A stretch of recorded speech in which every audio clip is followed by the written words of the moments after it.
Happy Friday, Mayor Dan Pope with a weekly update. Hope you've had a great week. I want to report from our council meeting earlier this week a number of things. First of all, we had it at the Emergency Operations Center, so we took it on the road. We're going to try to do that once a quarter through the balance of the year. We'll bring our council meetings to different part of town. So we're bringing it to you. Hopefully you can come out and enjoy one of those meetings. We recognize the winners of a stormwater art project. So we had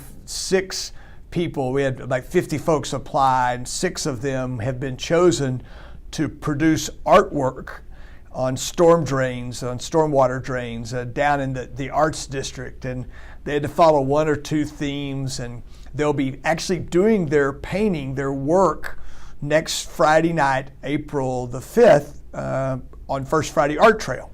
And then they'll stay up and you'll be able to see them. You can see the renderings of those in the top 6.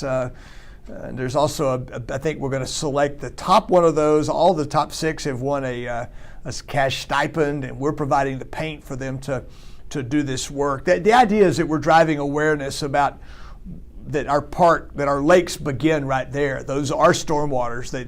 They do find their way into our lake system, and it's important that we think about the way we handle our trash and what goes into stormwater. So good work from our folks there. I like the creative idea. We also recognize the Downtown Ambucks Club. For 77 years, they've been doing the ABC Rodeo in our community. It's next weekend. It's April 4th, 5th, and 6th. It's in the Coliseum. It'll be the last event in the Coliseum. And it's something that's a staple of every year, of every spring in our community. And I just hope that each of you will take time to drag your families out and go to the rodeo and support Ambucks, because they turn around and support the Boys and Girls Club. They've contributed north of $1.5 million since they started doing this many years ago. By the way, for 63 straight years, they've done it in the Coliseum. We at our meeting on Tuesday night, we talked quite a bit about a resolution that we ended up supporting 7-0 regarding our efforts, along with the county, to work with our legislative delegation to provide funding from the Texas Commission on Environmental Quality, TCEQ, to help us clean up the shingle dump, the recycling center, or whatever you may call it, the failed effort up on the north side of our town, our community, right off of the interstate. This goes back 20 years. Many of you know the story. It caught on fire twice, burned for a week each time, had to close the airport both times because of the fires. It's an eyesore. It has some environmental risks that go along with it. We need to get it cleaned up. TCEQ has been helpful. This year, they've got a fund of dollars that's already there. It's dollars that are created by the landfill tipping fees that people pay when they use the landfill. Most of those fees stay with us to operate the landfill. Some of those go to the state. They're in this fund. It's designated for these kind of projects. We're hoping to get that rider passed in the legislature this year. We're working with our delegation to do that. As you see our members of our delegation, please encourage them along that line. It's important that we clean up our front doorstep. 2 final things. We also talked at our council meeting about LBK Alert. That's our emergency warning system for bad weather.